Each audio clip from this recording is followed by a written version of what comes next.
چرا افسانه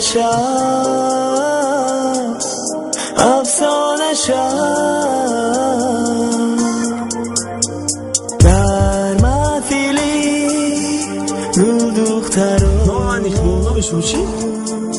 من گذنی؟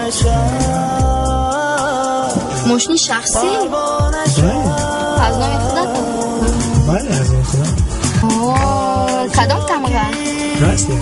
آها من فکر کردم حیات باشد. نه کسی.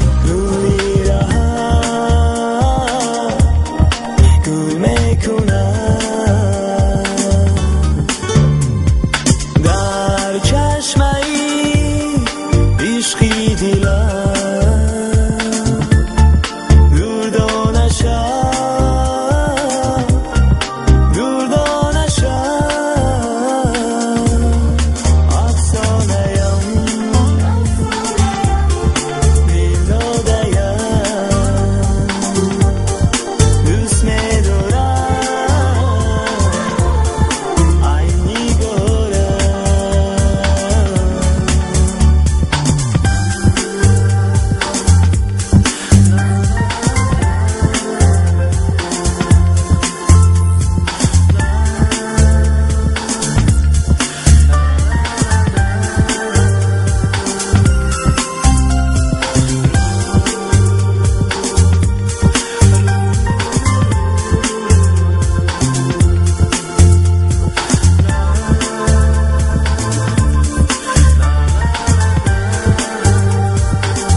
مستانه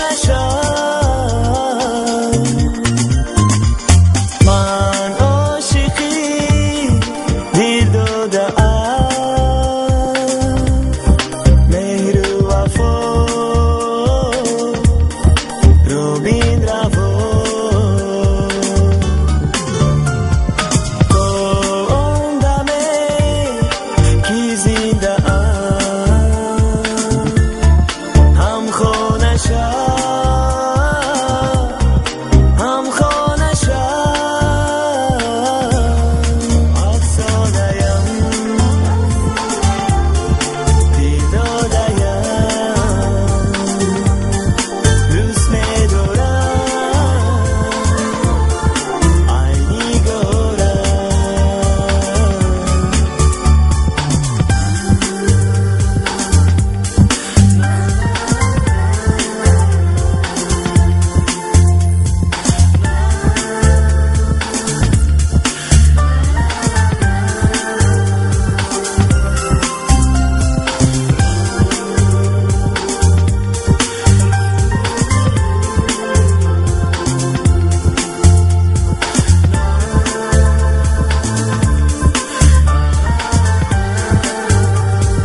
ماشین شخصی؟